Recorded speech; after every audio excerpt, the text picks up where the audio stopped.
Written by Dave Simpson, directed by Jamie Kenna, reviewer Simon Topping. Known as the cheeky Chappie and famed for his risque humor and sexual innuendo, Max Miller was regarded as the greatest stand-up comedian of his generation.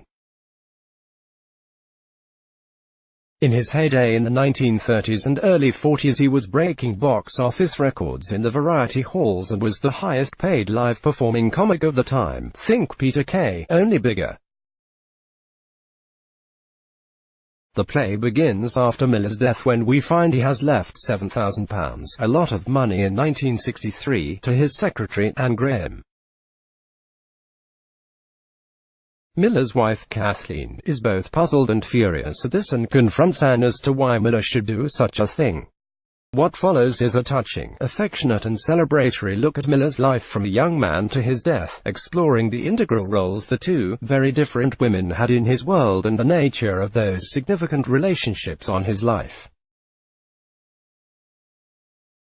Jamie Kenna in the central role excels, and a sold-out, predominantly older, crowd at the Blockhouse are treated to several sections of Miller's act and songs in between the drama unfolding.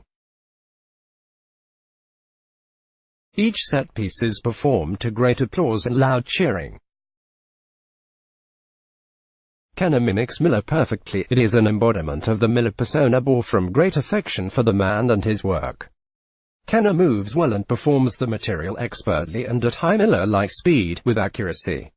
The songs are showered with the loudest applause. Old classics such as Mary from the Dairy and the Hitchhiking Song are greeted with roars of approval. Outside of Kenna's wonderful portrayal, the supporting cast proved to be every bit as entertaining, especially the two female leads. Claire Marlowe, as Kathleen, is fantastic as the loving, yet distant, wife. From a middle-class background, she is always trying to encourage her husband to appear more educated in a warm but hectoring way. In contrast, Anne is a freer, more easygoing type who makes Miller laugh. Louise Faulkner as Anne often steals scenes with her natural sincerity and marvelous comedy timing. The rest of the cast perform well. The singing and dancing routines are upbeat, fun and sometimes poignant. Daniel Wallach particularly shines as the cabaret announcer and in his singing parts. Dave Simpson's story grabs the room's attention. It is an interesting exploration of the comedian's life, act and sexuality. Simpson adds a couple of effective scenes where Miller awkwardly discusses sex, including a very funny section where the word consummate comes up at least a dozen times, each time getting more funny than the last.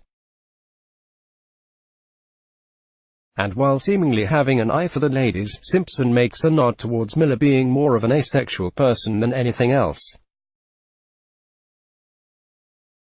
Although some of Miller's material is stuck in a bygone era, other parts land with a modern audience well, proving the minds of the public have remained just as dirty as they were 80-plus years ago.